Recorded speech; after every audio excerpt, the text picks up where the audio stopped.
Hello everyone, welcome to home with Sasi.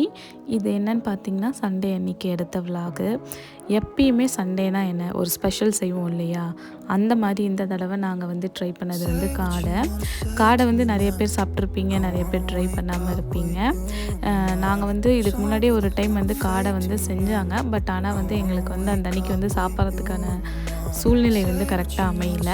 அதனால சரி okay, இந்த வாரம் சண்டே ட்ரை பண்ணலாம் அப்படின்னு சொல்லிட்டு அண்ணா ஃபேமிலியும் நாங்களும் எங்கள் மாமா வீட்டுக்கு வந்திருக்கோம். எங்கள் மாமா தான் காடை செய்யறதுக்கு ரெடி பண்ணிகிட்ருக்காங்க. அதுக்கு தேவையான வெங்காயம், மசாலா, தக்காளி, இஞ்சி பூண்டு பேஸ்ட்டு இதெல்லாம் நாங்கள் ரெடி பண்ணி கொடுத்துட்டோம். மாமா அவங்க தான் செய்கிறாங்க. அவங்களுக்கு என்னென்ன தேவையோ அதெல்லாம் ப்ரிப்பேர் பண்ணி கொடுத்தாச்சு. அவங்க செய்ய ஸ்டார்ட் பண்ணுறதுக்கு முன்னாடியே சாப்பாடு, ரசம் எல்லாம் வச்சுட்டாங்க. இப்போ காடை மட்டும் செஞ்சு முடிச்சிட்டாங்க அப்படின்னா சாப்பிட உட்காந்துடலாம். எல்லோரும் ஆளுக்கு ஒவ்வொரு வேலை செஞ்சாங்காட்டியும் கொஞ்சம் ஈஸியாக இருந்துச்சு. இப்போ காடை பார்த்திங்கன்னா 3 ஃபேமிலி இருக்கங்காட்டி ஒரு 40 to 45 காடை எடுத்துகிட்டு வந்திருந்தாங்க. அது எல்லாத்தையும் க்ளீன் பண்ணிவிட்டு அதில் முடி இருக்கும், அதெல்லாம் க்ளீன் பண்ணிவிட்டு மஞ்சத்தூள் போட்டு ஒரு 3 டைம்ஸ் வாஷ் பண்ணி எடுத்து வச்சுருக்கு. இங்கே பார்த்திங்கன்னா காடை முடிகிற ஸ்டேஜில் எடுத்த கிளிப்பிங்ஸ் மட்டும்தான் ஆட் பண்ணியிருக்கேன். ஏன்னா அது காடை செய்யும்போது நான் வீடியோ எடுக்க முடியல. இப்போ காடை செஞ்சு முடிச்சாச்சு, எல்லாம் சாப்பிட உட்காரலாம் அப்படின்னு சொல்லிட்டாங்க. அதனால் பிளேட்ஸ் எல்லாம் கழுவி எடுத்துகிட்ருக்கோம். இப்போ போய் உட்காந்து சாப்பிட ஆரம்பிக்கலாம். நான் காடை அந்த அன்றைக்கி சரியாக சாப்பிட முடியல. அதனால் நம்ம தான் ஃபஸ்ட்டாக சாப்பிட்ணும் அப்படின்னு சொல்லிட்டு ஃபஸ்ட்டாக வாங்கிட்டு உட்காந்துட்டேன் சாப்பிட்றதுக்கு. காடை சாப்பிடும்போது ரொம்ப சூப்பராக இருந்துச்சு. எனக்கு ஸ்பெஷலாக அந்த கிரேவியை சாப்பாட்டில் போட்டு சாப்பிடும்போது ரொம்ப பிடிச்சிருந்துச்சு. கண்டிப்பாக காடை செஞ்சு ட்ரை பண்ணாதவங்க கண்டிப்பாக ட்ரை பண்ணி பாருங்கள். ரொம்ப ஹெல்த் பெனிஃபிட் அதிகமாக இருக்குது அப்படின்னு நானும் நிறைய யூடியூப் வீடியோஸ் பார்த்துருக்கேன். கண்டிப்பாக ட்ரை பண்ணாதவங்க ட்ரை பண்ணி பாருங்கள்.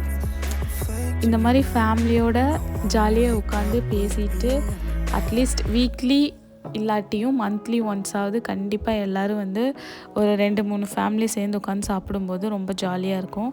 சில்ட்ரன்ஸும் நல்லா என்ஜாய் பண்ணுவாங்க.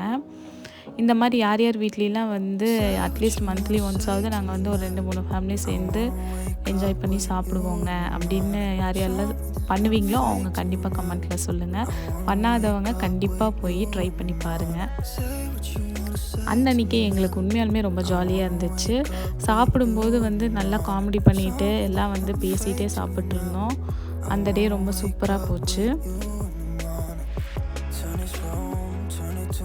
உங்களுக்கு உங்களுடைய சண்டே எப்படி போச்சு அப்படிங்கிறதையும் கமெண்ட்டில் சொல்லுங்கள். இந்த காடை ரெசிப்பியை நான் சீக்கிரமாக உங்களுக்கு அப்லோட் பண்ணுறேன், எப்படி செஞ்சாங்க அப்படிங்கிறத.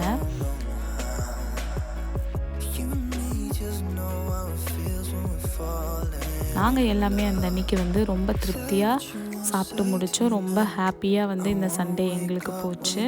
இந்த வீடியோவை இது முடிய தொடர்ந்து பார்த்துருந்தீங்க அப்படின்னா தேங்க்யூ ஃபார் வாட்சிங். சேனலை தொடர்ந்து சப்போர்ட் பண்ணுங்கள். கண்டிப்பாக சப்ஸ்கிரைப் பண்ணுங்கள்.